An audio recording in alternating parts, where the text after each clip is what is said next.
মা সন্তানের দূরত্ব যোজন যোজন। এই দূরত্ব শুধুই পথের। ছেলের মন পড়ে আছে বাংলাদেশি।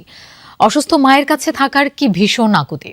গোটা পরিবারই দেশের রাজনীতিতে দোর্দণ্ড প্রতাপশালী, কিন্তু সম্পর্ক যখন ব্যক্তিগত তখন রাজনীতি বড় বেশি ঠুনকো।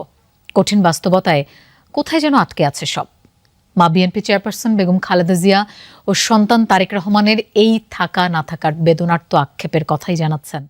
2008 সালের 11 সেপ্টেম্বর তারেক রহমান তখন অকথ্য নির্যাতনে শয্যাশায়ী।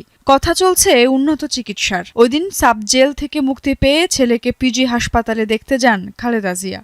দেশের মাটিতে মা ছেলের দেখার শেষ দৃশ্য ছিল এটিই। ওই দিন উন্নত চিকিৎসার জন্য সন্ধ্যায় তারেক রহমানকে নেওয়া হয় যুক্তরাজ্যে। এরপরই এক অনন্ত অপেক্ষা আর আক্ষেপের গল্পের শুরু।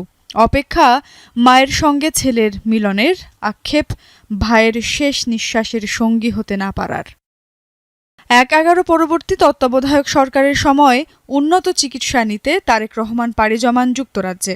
এরপর রাজনীতির জটিল সমীকরণে বন্ধ হয় তার ফেরার পথ। জন্মভূমির মাটির গন্ধ পাননি 17টি বছর। এই সময়ে মায়ের স্পর্শ পেয়েছেন মাত্র 4 বার। তবে এবার যখন জীবন মৃত্যুর সন্ধিক্ষণে মা, তখন তার মন মরিয়া হয়ে আবারও চাইছে সেই আঁচলের ছায়াতল। তাই তো সেই আক্ষেপের কথা তিনি সরাসরি জানিয়েছেন শুভাকাঙ্ক্ষীদের। এমন সংকটকালে মায়ের স্নেহ স্পর্শ পাবার তীব্র আকাঙ্ক্ষা যে কোনো সন্তানের মতো আমারও রয়েছে।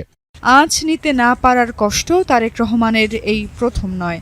রাজনীতির নিষ্ঠুর চালে ভাইয়ের শেষ নিঃশ্বাসের সঙ্গীও হতে পারেননি তিনি।